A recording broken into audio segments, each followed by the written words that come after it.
Hi everyone, welcome to the Totus Tuus Show. I'm Father Marius and this is Kathy. So the big news this week is the latest edition of Totus Tuus is now available. It's edition 27 and hopefully you can get this at your local church. And if it's not available there, you should be able to go onto the website totustuus.ie and have it delivered to your door. Now, Kathy, I was reading during the week something that really struck me and I wanted to just bring it to the show tonight. It's from one of my favorite books, The Divine Mercy Diary. This is a nice little compact version.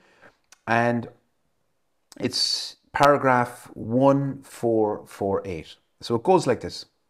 Jesus said to Saint Faustina, "Tell souls where they are to look for solace. That is in the tribunal of mercy." In other words, the sacrament of reconciliation or confession. Jesus says, there the greatest miracles take place and are incessantly repeated. To avail oneself of this miracle, it is not necessary to go on a great pilgrimage or to carry out some external ceremony. It suffices to come with faith to the feet of my representative and to reveal to him one's misery. And the miracle of divine mercy will be fully demonstrated. Were a soul like a decaying corpse, so that from a human standpoint, there would be no hope of restoration and everything would already be lost, it is not so with God. The miracle of divine mercy restores that soul in full. Oh, how miserable are those who do not take advantage of the miracle of God's mercy. You will call out in vain, but it will be too late. So sobering words there from the Lord, Kathy, but what really struck me was Jesus is saying that the greatest miracles in the world take place in the confessional. This might surprise a lot of people. Doesn't surprise me as a priest because I see miracles taking place in confession all the time. And as a priest, I suppose you're lucky because you see both sides. I'm a penitent myself. Yeah. I'm a sinner, ask my family, ask those I'm in contact with every day. Poor old me. I'm a sinner. I remember once hearing someone saying, put up your hand if you're a sinner. I put up two hands. So we are sinners, but as a priest also, you see people's lives change in the confessional. Like the chains coming off, the burdens, the shame, leaving people, and truly miracles taking place. And I often think when I visit Lourdes, which would be one of my favorite places to visit, Kathy, that we know there are many physical miracles there. Many physical miracles. I don't know, is it 80 or so? Probably a lot more, but there's a certain amount that are, approved and have been investigated in detail. But how many miracles, like the one Jesus is speaking about, happen day in, day out in Lourdes since 1858? Millions and millions of them. Even pilgrimages I'm on, I see people's lives change. They go to confession. So we probably don't appreciate this great miracle that God has given us through this great sacrament of confession. Well, it's, in the gospel, we have the perfect illustration. Jesus, we're told, cured everybody that was brought to him. It describes Capharnaum where they were actually lining the street and he's curing. The blind could see, the lame could walk. But probably one of the most miserable, as Sister Faustina, people in one of the most extreme situations was the man whose friends lowered him down through the roof. He couldn't move. He had to be carried on a litter. And yet Jesus looked at him and he could see the greatest need was for forgiveness, for spiritual healing. And here he was, exactly what you are in the confession. He was the Lord bringing forgiveness. And of course, the Pharisees who were there were like, how dare he? Yes. Everybody was expecting him to say, get up and walk. And Jesus says, but just to show you I can do this, I'll do something much smaller. Get up and walk.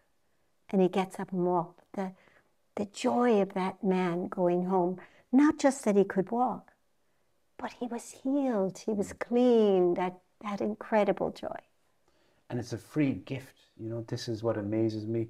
I tried to go to confession once a week, every fortnight if I can, because I'm a sinner, but it helps me to think about my life as well. And it's a sacrament, so we get these great, great graces through confession.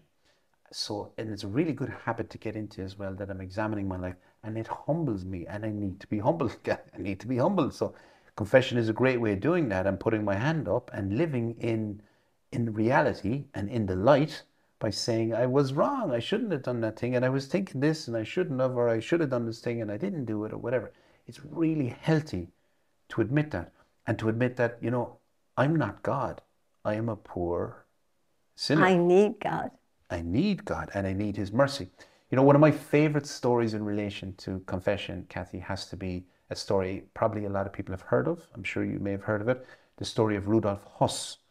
Not Rudolf Hess, of course, who was one of Hitler's main men, but Rudolf Huss, who was the commandant of the Auschwitz concentration camp, a place I visited a few years ago, and I will never forget never it. forget it. Can never forget it. The evil was palpable, really, even all these years later. But the story goes anyway that Rudolf Huss, after they caught him after the war, and in the Nuremberg trials, they said to him, "You were responsible for something like the death of 1.5 million people, 2 million people, something extraordinary like that." And he showed no remorse. He said, "It was my duty." That was the line a lot of the Nazis took. I was following orders. I was following orders. So he showed no remorse, and they sentenced him to be hanged in Auschwitz, and he spent a period of time in jail. Now, the story goes that apparently the thing he feared the most were going to be these Polish guards, because what he had done to their families, their friends, 20% of the Polish population was wiped out in World War II, and a considerable amount of those were killed in Auschwitz. So he was really afraid about what they would do to him, because that's the way he would think. And that's what he would have done. So what really impressed him, though, was these guards were people of faith, and they respected him as a human being, and they treated him with dignity. This really blew him away.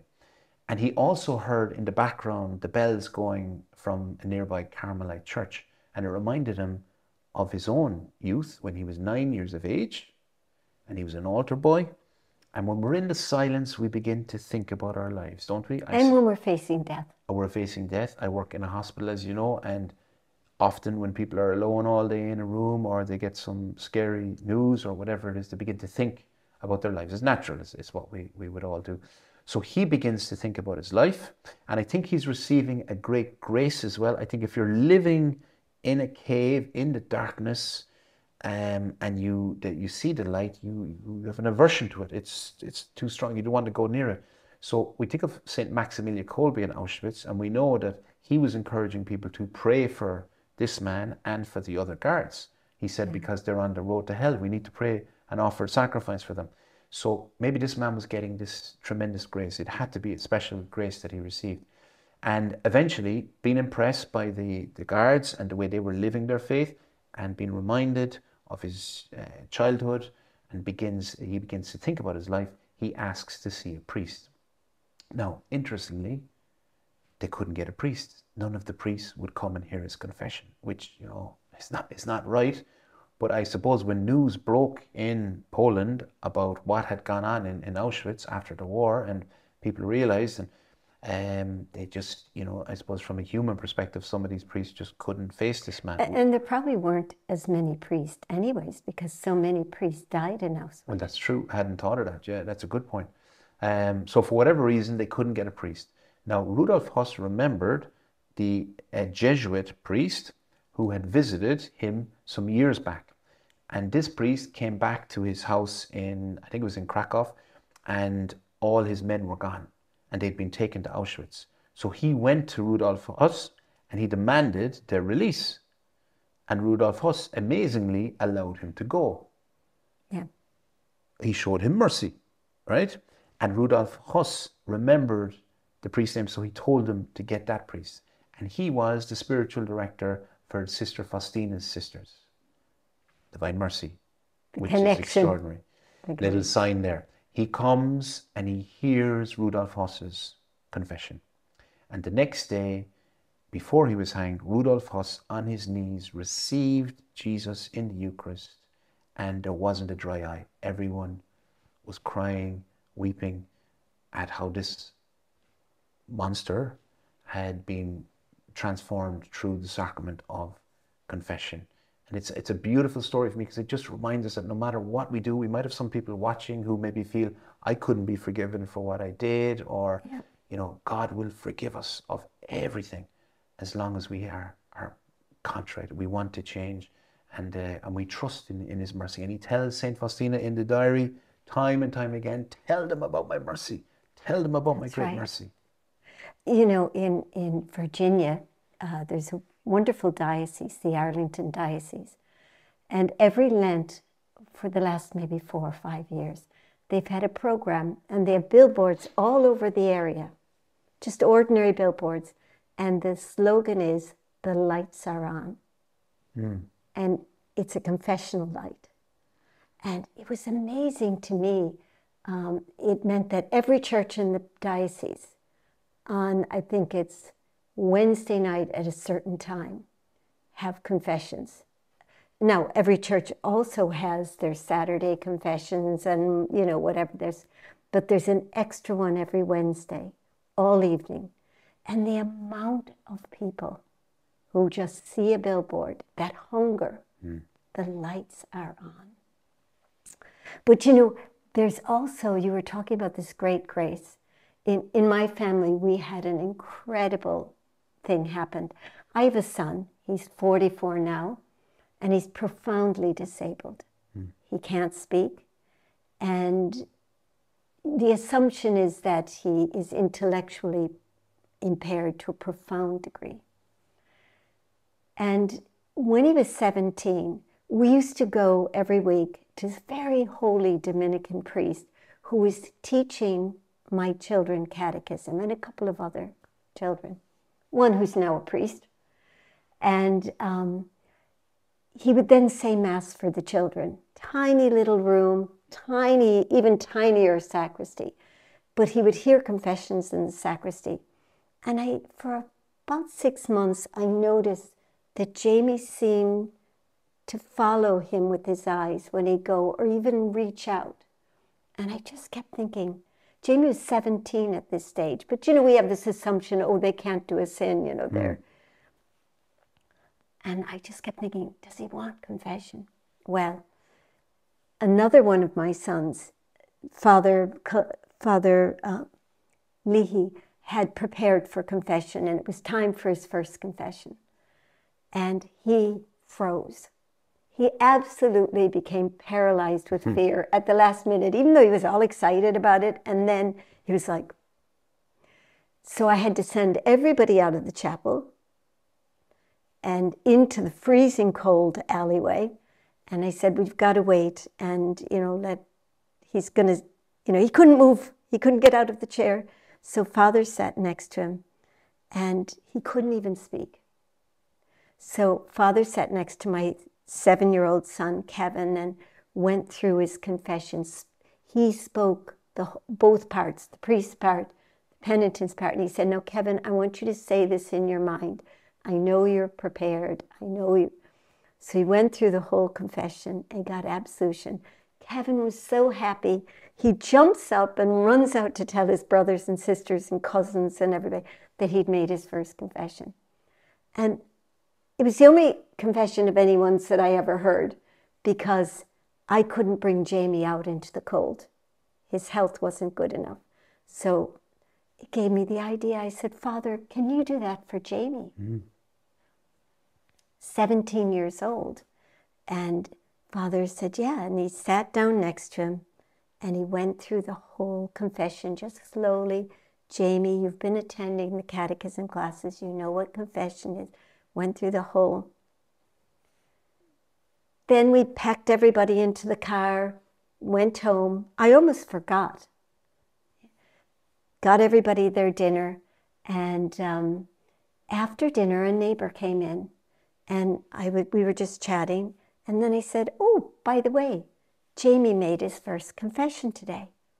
And all of a sudden, I heard a whoo of pure joy. Now, Jamie can't speak. He had never whooped before in his life. Wow. And he also could hardly walk. And he started to toddle right in front of me.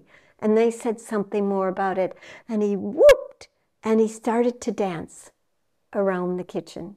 And it was like, so when he came back to me, I said something more. And he started to dance again. 5 times he repeated this. And I had to stop because he was actually almost banging into the wall. He was going to, he looked like he was going to skid across the floor, but he couldn't stop laughing and whooping and dancing. He's never done it again. He had never done it before in his life. But for his first confession, that joy. Joy. Kathy, as a priest, I see that quite a bit. Maybe not to the same extent as Jamie. Whooping and dancing. But I do see it a lot of people hugging me, and and often they're saying, thank you so much, thank you so much. And I say, well, listen, I did nothing really, I was just the old donkey, the instrument, it was the Lord. But you did the heavy lifting yourself, and humbling yourself and coming to confession. And often people say to me after confession, I have great peace in my soul, or great joy in my soul. And that's the Lord rewarding us. Jesus said, I give you a peace the world cannot give. The Lord is flooding our souls with that peace, with that joy. And even families have come to me, Kathy, and said, what did you say to our father yesterday? I saw you were talking to him. What did you... They don't know that he maybe made a profound confession and that his life is now changed. And so confession is this it's this extraordinary gift. And we think of some of the great saints in the church, Kathy, don't we? I mean, as a priest, you would look up a lot to the Curé of Ars, the patron saint of parish priests. Usually we say Saint John Marie Vianney. And at the height of it, he was hearing confessions for 16 hours a day. I remember in World Youth Day in Poland, in Krakow, one day I was hearing confessions for something like 6 or 8 hours. I was fit to to go to hospital after it, right? I mean, just because you concentrate and he was doing it 60, and now he barely ate. He cooked some potatoes, I think, at the Once beginning a of the week.